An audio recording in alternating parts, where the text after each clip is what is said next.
오늘 예배 함께 하신 모든 성도 여러분들을 주님의 이름으로 축복합니다. 벚꽃이 만개는 아니고 좀 이제 피어가고 있습니다.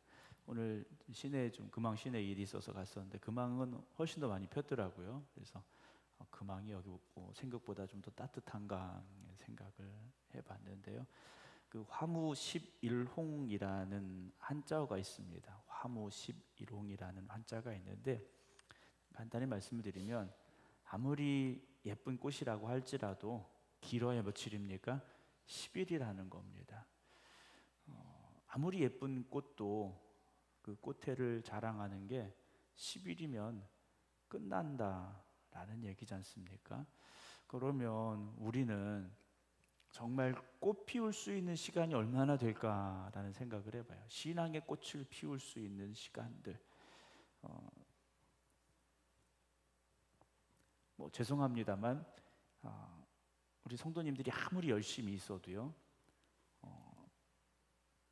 연세가 많이 드시게 되면 체력적으로 한계가 오게 됩니다. 그래서 열심히 하고 싶어도 자꾸 몸이 힘들어져서 하실 수 없는 그런 연세가 되실 수밖에는 없어요. 목사도 만 70세가 되면 목회를 더 하고 싶어도 은퇴라는 걸 해야 됩니다. 더 이상은 목회를 할 수가 없는 나이가 정해져 있어요. 제가 72년생이니까요. 이렇게 따져보니까 20년도 안 남았더라고요. 예전에는 20년도 더 남았었고 아직도 멀었구나라는 생각이 들었는데 오늘 문득 생각을 해보니까 나도 진짜 얼마 안 남았구나라는 생각이 제 마음속에 들더라고요. 여러분들은 목사는 아니기 때문에 얼마나 감사한지 몰라요. 은퇴는 하셔도 여러분들이 직분을 가지고 계신 우리 장로님들, 권사님들, 물론 70이 되면 원로가 되긴 합니다만 그래도요, 그 직분을 잃지는 않아요. 그렇지 않습니까? 하시던 그 자리에서 여러분이 할 수 있는 만큼 얼마든지 최선을 다해서 하실 수 있다라는 그 자리가 바로 여러분들의 자리 아니겠습니까? 그런 면에서 본다면 목사보다 성도님들이 더 좋지 않은가라는 생각도 해보게 됐습니다. 우리가 신앙의 꽃을 피워야 될 때 꽃을 피워야 됩니다. 근데 그 꽃을 못 피우면 어떻게 되겠습니까? 그 다음 단계로 갈 수가 없어요. 열매가 없다라는 거죠.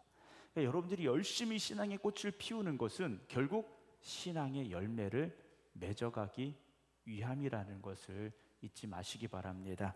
우리 생극교회가 신앙의 꽃을 활짝 피워서 또 그 꽃이 피는 가운데 아름다운 열매들이 잘 맺혀서 또 다른 꽃들을 피워갈 수 있는 그런 아름다운 신앙의 연장이 될 수 있어야 되겠다라는 말씀을 오늘 여러분들에게 먼저 드리게 됩니다.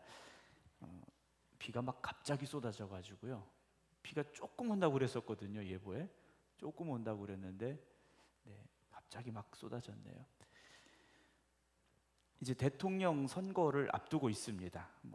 원하든 원하지 않았든 어쨌든 새로운 대통령을 뽑아야 되는 날이 정해졌고 각 당에서 이 사람이 대통령이 됐으면 좋겠다 또는 내가 대통령이 되어야 되겠다 하시는 분들의 이름들이 이제 거론이 되고 있습니다. 대통령 선거는 5년에 한 번입니다. 5년에 한 번 대통령 선거를 하게 되는데 이번에는 상황이 그렇지 않아서 좀 일찍 하게 됐습니다만 때라는 게 있지 않습니까? 때라는 게 있어요. 아무리 내가 대통령을 하고 싶어도 때가 안 맞아서 못하는 분들이 있어요. 그래서 어떻습니까? 기회가 됐을 때 어떻게든 그 자리에 서보려고 사람들이요 부단히 노력을 합니다. 왜냐하면 한번 양보하면 기회가 돌아오지 않아요. 한번 실패하면 또다시 서기가 쉽지 않다라는 거죠. 그래서 그 기회를 잡으려고 아마 한 달 동안 이제 대선 후보가 되기까지 예비 후보들이 열심히 아마 선거 운동을 하지 않을까라는 생각을 하게 됩니다. 오늘 이 바울이 예수님에 대해서 빌립보 성도들에게 이렇게 말을 해요. 5절 보게 되면 너희 안에 이 마음을 품으라 곧 그리스도 예수의 마음이다 라고 말합니다. 빌립보 교회가 드러나진 않았지만 뭔가 지금 분열이 되고 있고 문제가 조금씩 생기고 있는 그런 상황인 것 같아요. 그래서 바울은 그들에게 처방을 내리는 겁니다. 처방을 내리는데 이 마음을 품어. 이 마음이 무엇입니까? 곧 그리스도 예수의 마음이다 그래요. 정치하시는 분들 아까 이제 대통령 선거 잠깐 말씀을 드렸는데 막 갈라져요. 내가 더 잘났다, 내가 더 잘났다 하면서 뭐 진짜 누가 잘났는지는 모르겠습니다만 뭐 내가 더 청렴하다, 내가 뭐 능력이 있다, 뭐 여러 가지 자기들을 내세울 수 있는 것들을 피하라면서 이야기를 합니다만 그러다 보면 어떻게 될까요? 같은 당이라도 마음이 갈라지게 되고 또 그러다 보면 한 집안에서도 나는 이 사람을 지지하고 저 사람을 지지하고 또 이렇게 집안에서도 마음이 갈라지게 되는 경우들이 있지 않습니까? 바울이 빌립보 교회를 보면서 처방을 내린 게 뭐냐면 예수님의 마음을 가져야지라고 말하고 있습니다. 여러분, 바울의 이 처방은 2000년이 지났지만 오늘 이 시대의 교회들에게 그리고 우리들이 가져야 될, 우리 교회가 가져야 될 분명한 처방이라는 것을 여러분들에게 저는 강조하면서 말씀을 드립니다. 여러분, 우리 마음이 다 다르지 않습니까? 우리의 생각이 다 달라요. 같질 않습니다. 그래서 이야기하다 보면 내 생각하고 다른데, 내 생각하고 틀린데 이런 생각들이 들 수 있어요. 그런데 예수님의 마음을 가지면 하나가 되어질 수밖에 없습니다. 아니, 다 예수님의 마음인데 어떻게 갈라집니까? 목사도 예수님의 마음, 우리 장로님들도 예수님의 마음, 권사님들도 예수님의 마음, 집사님들도 예수님의 마음, 다 예수님의 마음인데 그게 어떻게 갈라질 수 있겠습니까? 그런데도 갈라진다면 예수님이 몇 명이신 거겠죠. 예수님이 한 분이신데 어떻게 다른 마음을 가지게 되겠습니까? 예수님의 마음을 가진다라는 건 예수님이 무엇을 정말 중요하게 생각하셨고 예수님이 이 땅에 오셔서 무엇을 하셨는지를 우리가 생각해 보면 알 수 있는 것이다라는 거죠. 우리의 신앙의 체험은 다 다르고 신앙의 과정도 다 달라요. 그러나 그 어떤 시간을 보냈건 어떤 과정을 거쳐왔던 지금은 다 예수님의 마음을 가지고 있어야 됩니다. 예수님의 마음을 가지고 있어야 되는데 바울이 예수님에 대해서 설명을 해줍니다. 6절 그는 근본 하나님의 본체시나 하나님과 동등됨을 취할 것으로 여기지 아니하시고 오히려 자기를 비워 종의 형체를 가지사 사람들과 같이 되셨다라고 말합니다. 예수님은 자기의 자리, 자기의 권리 이런 것들을 주장하실 수 있어요. 당연히 그 자리에 계실 분이니까. 그런데 그걸 버리셨다라는 거죠. 이건 내게 아니다 선언을 하셨다라는 거예요. 왜 그러셨습니까? 하나님의 뜻을 먼저 생각했기 때문이에요. 하나님의 뜻을 생각했기 때문에 그 자리를 내려놓으시고 이 땅으로 오셨다라는 거죠. 하나님의 뜻이 무엇이겠습니까? 우리를 향하신 사랑입니다. 예수님은 하나님과 동등된 분이에요. 그 하나님의 마음을 너무 잘 아시는 분입니다. 늘 함께 하시는 분이에요. 그 하나님의 뜻이 무엇입니까? 죄 가운데 죽어가는 우리들을 살리고자 하시는 게 하나님의 뜻이에요. 그럼 그 뜻을 이루셔야 되는데 어떻게 하셔야 되는 겁니까? 속죄의 어린 양이 필요한데 그걸 감당할 사람은 없지 않습니까? 예수님이 하셔야 되는데, 죄 없으신 분이 하셔야 되는데, 이 땅에 태어난 모든 사람은 다 죄 가운데 태어나고 죄 가운데 살다 죄 가운데 죽어가고 있는데 누가 그 자리에 서겠습니까? 아버지의 마음을 너무 잘 아시는 예수님께서 아버지의 기쁨이 되시기 위하여, 아버지의 뜻을 이루시기 위하여 모든 것을 내려놓으시고 이 땅에 오셨다라는 거죠. 오늘 우리도 하나님의 기쁨이 되는 일이라면 나를 내려놓을 수 있어야 됩니다. 나를 내려놓고 희생할 수 있어야 된다라는 거죠. 우리가 자존심이라는 게 있지 않습니까? 자존심. 여러분, 신앙생활하면서 자존심을 내세운다, 이건 우리는요 예수님의 마음을 갖지 못한 겁니다. 신앙생활하면서요, 자존심을 내세운다, 내 중심적인 생각을 한다. 여러분, 이걸 내려놓을 수 있어야 됩니다. 전에도 말씀드렸습니다만 저도 자존심 되게 센 사람이었거든요. 그런데 목회하면서, 목회를 시작하기 전부터 또 목회의 과정을 겪어가면서 자꾸 내려놓을 수밖에 없습니다. 그리고 내려놓아야 되고요. 왜냐하면 목회가 내 목회입니까? 아니지 않습니까? 하나님의 뜻을 이루어가기 위해서 저도 쓰임받는 자리에 부르신 거지 않습니까? 그렇다면 목사의 자존심이 뭐가 그리 대수겠는가라는 거죠. 내 중심적인 생각 하지 말아야 됩니다.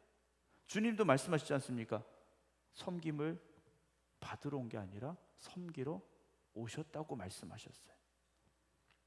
요즘 젊은 목사님들에게 어떤 문제가 있냐면, 요즘 대부분 예전처럼 뭐 개척을 하거나 어디 시골이나 이런 어촌 뭐 이런 섬에 가서 목회를 시작하시는 분들이 많지 않아요. 대부분 이제 수련 목회라고 해서 저희 시대로 말하면 뭐 교육전도사보다 조금 더 일을 하는 전임 사역자 정도의 일을 도시 교회들에서 대부분 합니다. 수도권이라든지 도시에 있는 교회들. 왜냐하면 지금은 법이 좀 바뀌었습니다. 예전에는 수련 목회를 하려면 교인이 100명, 입교인 100명 이상 교회들이 수련 목회자를 두고 3년의 과정을 거쳐서 목사 안수를 주게 돼 있어요. 근데 그 정도 교회가 되려면 어느 정도 교회가 안정이 됩니다. 그리고 어떤 뭐 시스템이라든지 이런 것들이 다 돼 있어요. 그러다 보니까 그렇게 목회를 배운 분들이 뭐든지 자기가 이야기하면 다 되는 줄 알아요. 어려운 걸 모르고 힘든 걸 몰라요. 저는 처음 목회를 시작할 때 뭐 성도들이 있긴 합니다만, 그래도 제가 가서 뭔가 삽질도 해야 되고 페인트 칠도 해야 되고 뭐라도 고쳐야 되고 신방도 다 뛰어다녀야 되고, 그렇게 목회를 배워가고 성숙해 가야 되는데, 그렇지 않은 과정 속에서 배워야 될 것을 배우지 못한 분들이 생겨나고 있다는 게, 저도 이제 선배 목사지 않습니까? 선배 목사로서 조금 안타까운 부분이에요. 그래서 힘들고 어려운 데를 안 가려고 한다라는 거죠. 지난주에도 어떤 목사님 얘기를 하다 보니까요, 뭐 이제 여기 충북은 아니었고요, 다른 지역인데 교회 성도님들이 한 뭐 20분 정도, 30명 정도 이렇게 모였고, 뭐 이제 결산이 한 6천만 원 정도 되는 그런 교회였대요. 근데 이제 어떤 분이 이제 은퇴하시면서 후임자를 좀 찾는다고 그 목사님한테 연락이 와서 이렇게 수소문을 했나 봐요. 했더니 시골이라서 안 간다고, 교회가 작아서 안 간다고, 이런 이야기들을 많이 하셨대요. 그래서 그 목사님 주변에서 찾을 수가 없었대요. 부름받아 나서니 뭐 어디든지 가오리다. 저희는 그 찬송가를 하루에 한 번씩 불러야 됐어요. 네. 왜냐하면 저희 학교의 예전 학장님이 그 가사를 지었기 때문에 저희는 거의 교가처럼 불렀습니다. 그걸 1000번 안 부르면 졸업을 못 한다고 할 정도로 매일 불렀는데요. 근데 요즘은 그렇지가 않다라는 거죠. 성도들도 마찬가지. 나를 내려놓고 희생하기보다는 조금 더 대접받고 존중받고 그런 자리에 서려고 하는 이들이 점점 늘어나고 있다라는 거죠. 저희 교회가 그렇다는 건 아니에요. 네. 걱정하지 마세요. 저희 이제 주일날 식사를 위해서 여선교회가 계속 헌신하지 않습니까? 근데 당진에 제가 목회했던 그 지방에 제일 큰 교회예요. 이름은 얘기하지 않겠습니다. 제일 큰 교회인데, 당진에 있는 제일 큰 교회니까 네, 무슨 교회겠죠? 네. 근데 밥을 해야 되는데 캐터링 이제 외주 업체에서 반찬을 다 가져와서 배식만 한다라는 거예요. 제가 그 소식을 듣고 깜짝 놀랐어요. 거기 여선교회 분들이 식사 준비하실 때 뭐 지방에나 뭐 행사할 때 가서 먹어보면 정말 잘하셨거든요. 근데 코로나 시기를 겪고 나니까 그 뭐 힘들게 밥하냐고, 공간도 좁고 하니까 그냥 그 말하자면 이제 출장 뷔페 같은 거죠. 거기서 가져다가 그냥 먹자, 이렇게 얘기가 됐대요. 그래서 그렇게 하신답니다. 물론 편하고 좋죠. 그렇죠? 뭐 돈은 조금 더 들어도 편하고 좋을 수 있어요. 그런데 그 과정이 없어지니까, 함께 땀 흘리고 함께 수고하고 함께 웃고 함께 부대끼는 과정이 없어지면, 여러분 그 없어진 것 때문에 잃는 것들이요 더 많다라는 걸 놓치고 있다라는 생각이 들어요. 식당에서 음식 준비하시는 여성교회분들이 힘드신 거 제가 정말 잘 알아요. 네. 너무 잘 압니다. 그럼에도 불구하고 밥을 먹어야 됩니다, 준비하셔야 됩니다 하는 건 그렇게 우리가 배워가는 거고, 그렇게 성숙해가는 것이고, 그렇게 헌신하는 것이고, 그래서 예수님의 마음을 우리가 조금이라도 알아가는 과정이기 때문에 힘들지만 여러분들에게 말씀을 드렸고 부탁을 드린 거예요. 여러분, 밥하는 거 안 힘든 사람이 누가 있겠습니까? 집에서도 밥하시느라고 힘드시는데 여러분 얼마나 힘드세요? 저도 가끔 제 아내가 뭐 손 다쳤거나 이럴 때 어쨌든 먹고 살아야 되니까 해야 되지 않습니까? 그리고 제가 자취를 오래 했어요. 밥 해먹는 게 쉽지 않다는 거 잘 압니다. 더군다나 저희가 요즘 밥 먹는 숫자가 늘어서 예전보다 2배 이상 아마 정성 들여야 되고 시간 들여야 되는데요, 쉽진 않아요. 그런데 여러분 그 섬김을 여러분들이 잘 배워가시고 만들어 가시면 여러분 우리 교회가 든든하게 서가는 과정이 될 줄로 믿습니다. 그냥 되는 건 아무것도 없습니다. 여러분 교회가 사랑이 넘치고 열심히 있고요, 여러분 그거 그냥 되는 거 아니에요.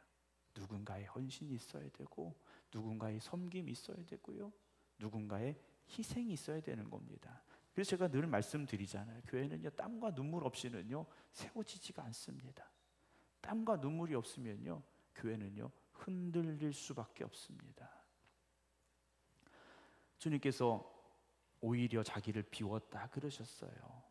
종의 형체를 가지사 사람들과 같이 되셨고, 이제 어떻게 하셨습니까? 8절 사람의 모양으로 나타나서 자기를 낮추시고 결국 어디까지요? 죽기까지 뭐 하셨습니까? 복종하셨다 그랬어요. 누구에게 복종하신 겁니까? 하나님의 뜻에 복종하신 거예요. 하나님의 뜻에 순종을 뛰어넘어 복종하셨다라는 거죠. 여러분 우리는 순종만 해도 잘하는 걸로 생각합니다. 잘하시는 거예요. 그러나 우리는요 순종을 뛰어넘어 복종할 수 있어야 됩니다. 복종까지는 조금 어려우시죠? 네. 여러분 우리는요 순종을 뛰어넘어 복종할 준비가 되어져 있어야 됩니다. 그런 마음가짐을 가지셔야 돼요.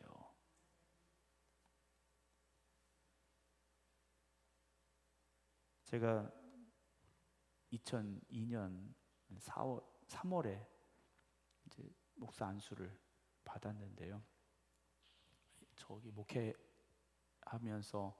이제 3년 과정 지나고 목사 안수를 받게 됐는데, 제가 부임하고 얼마 되지 않아서 그 말씀 한번 드렸을 거예요. 안수식을 하는데 제가 펑펑 울었습니다. 네. 이제는 돌아갈 수가 없다. 네. 이제는 돌아갈 수가 없다. 네. 그 천주교 사제들은 그 십자로 엎드립니다. 시복식을 할 때 십자로 땅바닥에 완전히 엎드려요. 그들은 무엇인가? 철저한 복종을 맹세하거든요.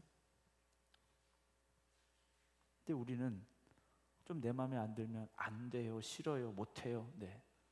이게 우리의 마음속에 내재되어 있어요.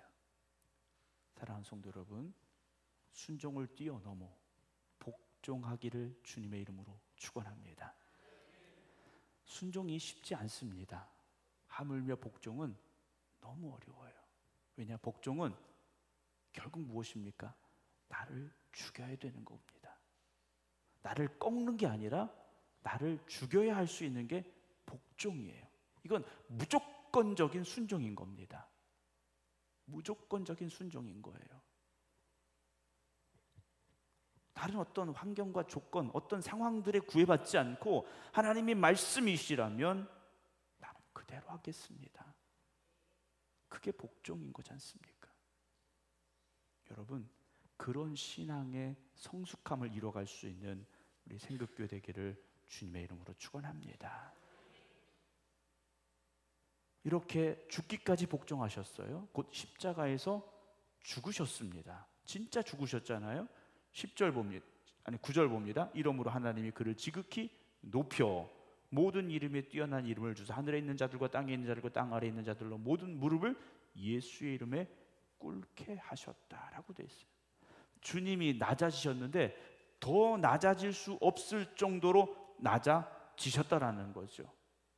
낮아지셨습니다. 희년에 대한 말씀 주일날 드렸는데요. 희년이 되면 종되었던 사람들이 풀려서 갑니다. 그런데 가지 못하는 경우가 있어요. 종으로 팔려왔는데 거기서 결혼을 한 겁니다. 결혼을 해서 아이도 낳았어요. 그럼 자기는 희년이 되어서 풀려서 가는데 자식들은 갈 수가 없는 거예요. 자기 아내는 못 가는 거예요. 그러면 선택을 해야 됩니다. 나 혼자 자유인이 돼서 갈 건지 아니면 영원히 이 주인의 종이 될 건지. 영원히 주인의 종이 되려면 어떻게 됩니까? 귀를 뚫지 않습니까? 귀를 뚫어요. 귀를 뚫은 사람들은요, 자신의 선택으로 이제는 종이 된 사람들이에요. 기쁨으로 종이 된 사람들이에요. 예수는 십자가에서요, 손과 발에 못이 박혔습니다. 그 못자국은 어떤 못자국이겠습니까? 수치의 못자국이 아니죠. 하나님의 뜻에 복종하신 영광의 못자국인 것이고요. 우리를 살리신 사랑의 못자국이지 않습니까? 주님은 그렇게 하나님의 뜻을 이루어 가시기 위하여 복종하셨는데 그렇게 처참하게 끝난 것이 아니라 오히려 하나님이 예수의 이름을 높이셨다라고 되어 있습니다. 그래서 이제 11절 모든 입으로 예수 그리스도를 주라고 시인하게 하셨어요. 예수님이 나의 구세주이십니다 라고 시인하게 하셨다라는 거죠. 그래서 하나님 아버지께 영광을 돌리게 하셨다라고 바울은 빌립보 교회 성도들에게 지금 편지를 써 내려가고 있습니다. 사랑하는 성도 여러분, 오늘 우리는 어떤 자리에 서기를 원하고 있습니까? 하나님께 인정받는 자리에 서야 되지 않겠습니까? 하나님께 인정받는 자리에 서는 방법은 예수님과 같아지면 됩니다. 예수님과 같은 마음을 가지면 됩니다. 하나님의 뜻을 이루기 위해서 하나님이 기뻐하신 일을 감당하기 위해서 낮아질 수 있어야 되고 복종할 수 있어야 되고요. 죽기까지 우리 하나님의 뜻을 이루기에 더욱 힘써야만 된다라는 것이죠. 여러분, 예수님의 마음을 여러분들의 마음에 담아 두시기 바랍니다. 그리고 하나님의 뜻에 순종을 뛰어넘어 복종하시기 바랍니다. 예수님의 마음을 품어 우리의 삶에 열매가, 아름다운 열매가 맺어져야 되지 않겠습니까? 여러분, 오늘도 하나님의 말씀에 순종하시고 하나님의 기쁨이 되기를 힘쓰시기 바랍니다. 바울은 빌립보 교회 성도들에게 말합니다. 너희 안에 이 마음을 품으라. 곧 그리스도 예수의 마음이라 말하고 있습니다. 사랑하는 모든 성도 여러분, 저도 여러분들도 바로 바울이 말하는 예수님의 마음, 그 마음을 품고 살아가기를 원합니다. 그래서 우리 생극교회가 주님의 마음으로 하나 되어지고 하나님을 기쁘시게 해드리고 하나님께 영광 올려드릴 수 있는 귀한 교회가 되어지기를 주님의 이름으로 축원합니다. 기도하겠습니다.